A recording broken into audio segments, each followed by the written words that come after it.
जुड़ते हैं दर्शकों के साथ और हमारी जो पहली दर्शक हैं गया से नीरज हमारे साथ फोन लाइन पर हैं। नीरज नमस्कार, गुड मॉर्निंग, क्या हाल चाल? बहुत अच्छे हैं मैम। मैं आपके शो का बहुत बड़ा फैन हूँ और खास करके गौरांग शाह का मैं बहुत बड़ा फैन हूँ मैम। बहुत बढ़िया। देखिए आज आपका लकी डे, गौरांग हमारे साथ आज एक्सपर्ट पैनल पर भी हैं और आपको सुन भी सकते हैं, तो मेरे ख्याल से आपका सवाल तो गौरांग की ओर ही होगा। बताइए किस स्टॉक पे सलाह चाहते हैं गौरांग से? पहले तो गौरांग सर को मेरा बहुत बहुत नमस्कार सर, गुड मॉर्निंग। आपको भी प्रणाम और हमारा नमस्कार। हाँ सर, मेरे पास वो बैंक ऑफ महाराष्ट्र का 4000 शेयर है एट द रेट ऑफ 69। तो मैंने तो काफी ऊपर के रेट में ले लिया, तो अभी मैं क्या करूं उसमें? फोल्ड करूं या फिर कितना समय और देना चाहते हैं आप अभी नीरज? लगभग 6 महीना देना चाहते हैं। 6 महीना देना चाहते हैं, चलिए ठीक है। जी मैम। गौरांग आप चाहें तो सेक्टर स्पेसिफिक सलाह भी दे सकते हैं अगर कवरेज में नहीं है। बाकी के लिए मैं अक्षय से भी एक बार लेवल्स ले लूंगी स्टॉप लॉस के साथ। बताइएगा। नीरज भाई को भी हमारा सादर प्रणाम और शुभ प्रभात। हमारे तरफ से शब्दावली का प्रयोग करने के लिए, प्रशंसा करने के लिए बहुत बहुत धन्यवाद। आप सभी को भी प्रणाम और शुभ प्रभात हमारे तरफ से। तो नीरज भाई, बैंक ऑफ बड़ौदा पर तो कवरेज नहीं है क्योंकि हम मानते हैं कि ये एक कमजोर कड़ी है सरकारी बैंकों की सूची में। और गौरांग बैंक ऑफ महाराष्ट्र है इनका सवाल। मैं बैंक ऑफ महाराष्ट्र पर ही राय दे रहा हूँ कि कवरेज में नहीं है कविता, अच्छा, लेकिन ये एक कमजोर कड़ी है बैंक ऑफ महाराष्ट्र सरकारी बैंकों की सूची में। और हम ये भी मानते हैं कि नतीजों के आधार पर मेरे ख्याल से इतना उत्साह आपको देखने नहीं मिलता। हाँ, एक बात है कि कभी कभार एक आध तिमाही में नतीजे अच्छे आ जाते हैं, इसलिए आपको ऊपर के तरफ के दायरे देखने मिलते हैं। विशेष रूप में तो टिप्पणी नहीं कर पाएंगे नीरज जी क्योंकि कवरेज नहीं है। हाँ, लेकिन अगर आप परिवर्तन की विचारधारा रखते हैं तो हमें लग रहा है कि निजी क्षेत्र की बैंक में एक बैंक है जिस पर काफी लंबे समय से हमारी खरीदारी की राय है और इसी भाव के आसपास है आईडीएफसी फर्स्ट बैंक। अगर आप चाहे तो यहाँ पर परिवर्तन कर सकते हैं अगर आपको ये ठीक लगता है तो। लेकिन मैं इतना बिल्कुल मानता हूं कि अगर आप परिवर्तन करते हैं तो लंबी अवधि में जो छोटा सा नुकसान आपको बैंक ऑफ महाराष्ट्र के निवेश में हो रहा है उसकी भरपाई तो हो जाएगी, और अगर आप लंबी अवधि के लिए निवेश करते हैं तो शायद आपको एक अच्छा खासा मुनाफा भी मिल सकता है। लेकिन ये आपके ऊपर है कि आपको परिवर्तन करना है कि नहीं करना है।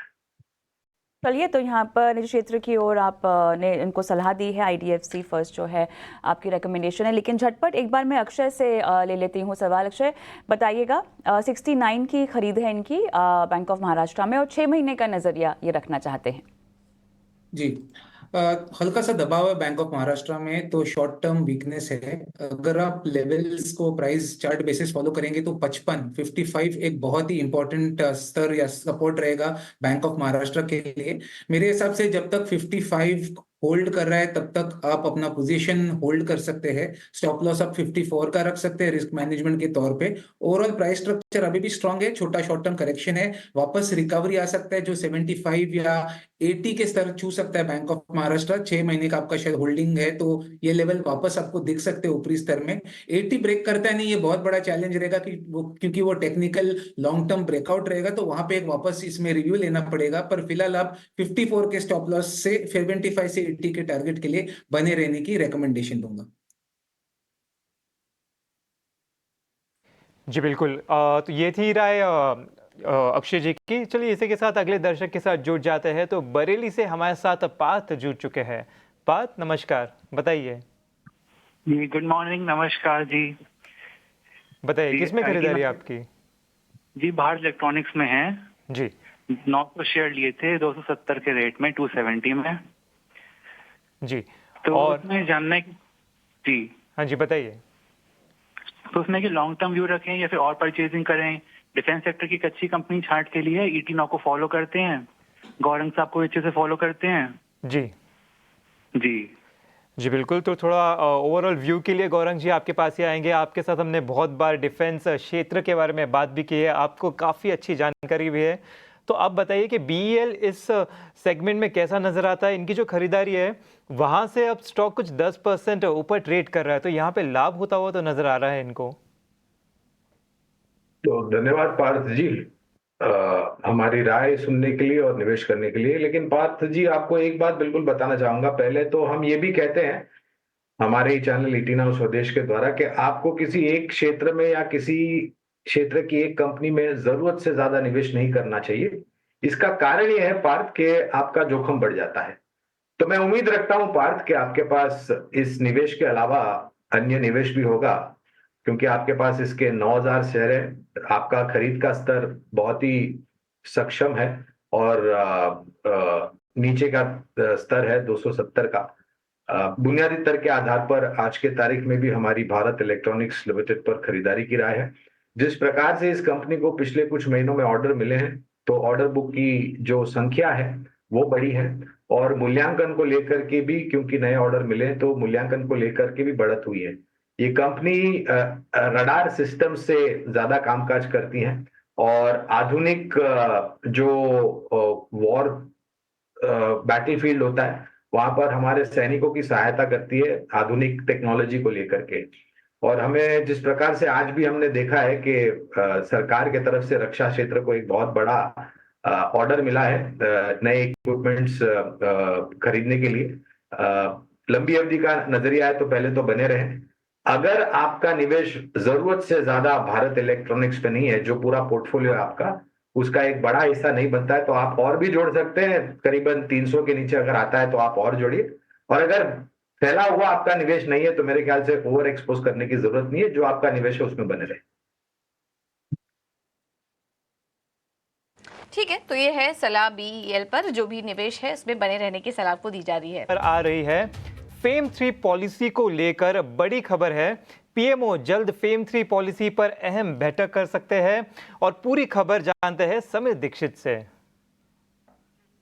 समीर बताइए। बिल्कुल, सरकार फेम 3 यानी कि इलेक्ट्रिक वाहनों को देश में जो अडॉप्शन की उनकी जो नीति है उसको बढ़ाने के लिए उसके तीसरे चरण पर फिलहाल विचार विमर्श कर रही है। सूत्र ये बता रहे हैं कि इसी हफ्ते यानी कि अगले 10 दिन के भीतर सरकार फेम 3 पर अहम चर्चा करेगी। ये रिव्यू मीटिंग होगी सरकार की तरफ से, जो कि प्रधानमंत्री कार्यालय में हो सकती है। रिव्यू मीटिंग के बाद में माना यह जा रहा है कि इसी महीने के अंत तक सरकार फेम 3 तीसरे चरण को मंजूरी दे सकती है। लेकिन दिलचस्प बात यह होगी कि जो तीसरा चरण होगा उसको सरकार किसी नए नाम के साथ में सामने ला सकती है। फेम 1, फेम 2 काफी हद तक सफल रही है, लेकिन तीसरे चरण पे सरकार फिलहाल 11 नामों पर विचार कर रही है किसी नए नाम के साथ लाने के लिए, और इन 11 नामों में से किसी एक नाम पर मुहर लगेगी और एक नए नाम के साथ में फेम 3 स्कीम को सरकार इस महीने के अंत तक मंजूरी दे सकती है। फेम 3 स्कीम की जो बड़ी बातें रहेंगी, जो फोकस पॉइंट रहेगा वो ये रहेगा कि बैटरी स्वैपिंग की जो नीति है, जो सरकार चाहती है कि बैटरी स्वैपिंग के जरिए ईवी एडॉप्शन को और तेज किया जाए। बैटरी स्वैपिंग एक अहम पहलू होगा। दूसरा क्लेम सेटलमेंट है। ये देखा गया है फेम 2 में कि जो क्लेम सेटलमेंट का जो पूरा प्रोसेस है, इसमें कुछ दिक्कतें आ रही थी। विशेषकर जो 2 पहिया वाहन निर्माता है ईवी सेगमेंट में, उनकी तरफ से कुछ फीडबैक आए हैं, उनको भी शामिल किया जाएगा और स्मूथ क्लेम सेटलमेंट की तरफ सरकार इस पर फोकस बना करके फेम 3 में उसको शामिल करेगी। और साथ ही साथ तीसरी और अहम बात है वो है टेक्नोलॉजी की। आप देखें तो फेम 1, फेम 2 के बाद में, यानी कि पिछले करीब 5 सालों में ईवी स्पेस में जिस तरीके से नई-नई टेक्नोलॉजी आई हैं और कुछ नए प्लेयर्स ने ईवी स्पेस में नई टेक्नोलॉजी के जरिए ये साबित किया है कि ये काफी हद तक सफल हो सकती है, तो सरकार इसको काफी हद तक पूरा करेगी। तो ईवी में ये एक अहम डेवलपमेंट है कि सरकार फेम 3 में इसी महीने चर्चा करके इसको मंजूरी नए नाम के साथ में दे सकती है। बिल्कुल, तो ये है पूरी खबर फेम 3 पॉलिसी पर। गौरंग जी, आपसे जानना चाहूँगा, अभी आपने सुना होगा फेम 3 पॉलिसी पर ये खबर बता रहे थे समीर दीक्षित जी। आपकी क्या राय है ऑटो सेक्टर पे? इस पर क्या प्रभाव हो सकता है ऑटो स्टॉक्स पर? देखिए, कुछ सालों से जो नई टेक्नोलॉजी का इंट्रोडक्शन किया गया था, खास करके ईवीज को लेकर के, तो हम और आप जैसे उपभोक्ताओं ने दोनों हाथों से इसको सराहा है। इसलिए अब कंपनियां और सरकार इस पर और भी विचार विमर्श कर रही है और नीतियों में बदलाव कर रही है। इलेक्ट्रिक व्हीकल का बहुत ही अहम पुर्जा होता है बैटरी, और उसको लेकर के थोड़ी दिक्कतें अभी भी है। मिसाल के तौर पर आज अगर आपके पास में फॉसिल फ्यूल यानी कि पेट्रोल और डीजल चलने वाली वाहन है, तो आपको किसी भी नुक्कड़ या चौराहे पे या फिर हाईवेज एक्सप्रेसवेज पे पेट्रोल पंप मिल जाते हैं। लेकिन जहां तक चार्जिंग स्टेशन का सवाल है, उसमें बहुत बड़ी दिक्कत है। हालांकि उस पर काम हो रहा है, लेकिन उस काम को जमीनी स्तर पर यशस्वी होने के लिए काफी समय लगेगा। बैटरी स्वैपिंग एक बहुत ही जरूरी चीज है, खास करके 2 पहिया वाहन जो है, जो इलेक्ट्रिक वाहन है उसके लिए, क्योंकि उसकी बैटरी छोटी होती है, उसको निकाल करके आप ऑफिस या घर में लेके जाकर के चार्ज कर सकते हो अगर उसका चार्ज खत्म हो गया। लेकिन जहां तक 4 पहिया वाहन का सवाल है, तो उसके लिए आपको जरूरी है कि आपके घर पर, दफ्तर पे या फिर बाकी अन्य जगहों पर चार्जिंग स्टेशन मिले, पहली बात। तो ये मेरे ख्याल से ये फेम 3 में जो अभी आपके सहयोगी बता रहे थे, तो उसको एक सरल करने का मेरे ख्याल से प्रयास हो रहा है। दूसरा, मेरा ये मानना है निजी तौर पर कि जो जीएसटी स्लैब है इलेक्ट्रिक व्हीकल के ऊपर, उपकरण जो है जो लगते हैं उसके ऊपर, उसको अगर कम किया जाए तो इलेक्ट्रिक वाहन के दाम कम होंगे, जिससे आकर्षण और भी बढ़ेगा और आपको सफलता और मिलेगी। लेकिन इस पर भी सरकार और जीएसटी काउंसिल विचार विमर्श कर रही है, पता नहीं कब वो लागू होगा। काफी सारे नए वाहन इलेक्ट्रिक कैटेगरी में बाजार में उतर रहे हैं, इंट्रोड्यूस हो रहे हैं, और मेरे ख्याल से ये गति और पकड़ेगा। सिर्फ एक ही चीज है, बैटरी स्वैपिंग, चार्जिंग स्टेशंस, और फाइनली जो बहुत ही जरूरी है वो है इलेक्ट्रिक वाहन के दाम।